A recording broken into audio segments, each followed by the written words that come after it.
Today's lecture, very brief lecture, is going to be on a woman by the name of Mary Wollenstonecraft, 1759 to 1797. I think she was like 38 when she passed away.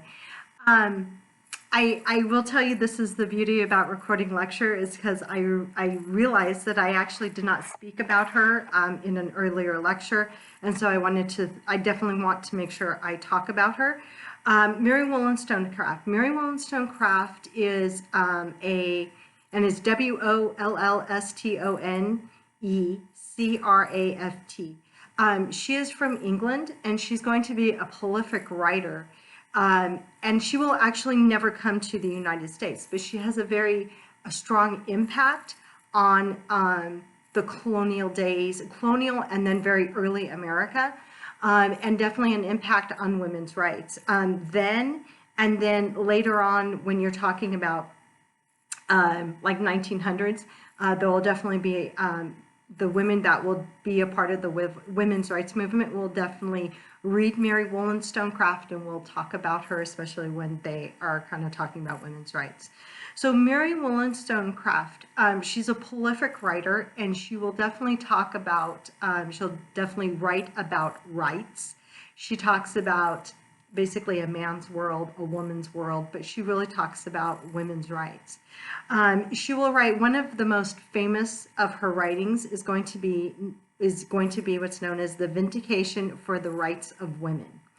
In this writing, or in this publication, she will say that both men and women are rational human beings, and that women are not naturally inferior to men, but appeared only to be so because they lack education. And so she's going to definitely, because of that statement, right, she's definitely going to be saying women should be educated, and they should be educated as equally as men. And then this is where she goes on to say that both men and women are rational human beings.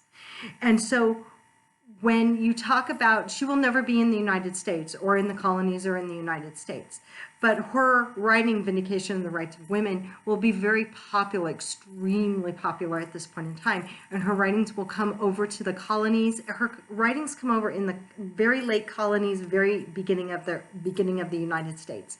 And so women will read this and use this as an argument of saying we should have rights too. We should be equal within the government and within the country. And they will use her writing her writings as a way to defend their argument. And so it will also be a way that women are speaking out for women's rights. Obviously, they're not heard, and people don't want to hear about it, or they're not there mentally, or in the same place when you talk about the 1700s.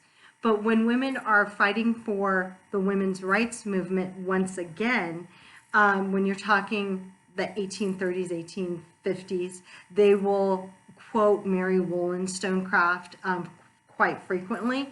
And then also, once again, when you get into the 1900s, and when you're talking about like the 1900s, like the 1910s moving into, or the late 19 teens, they will once again quote Mary Wollenstonecraft in their arguments. So I definitely need to know of Mary Wollenstonecraft, but I just want to make sure I covered it. So very, very brief lecture on Mary Wollenstonecraft.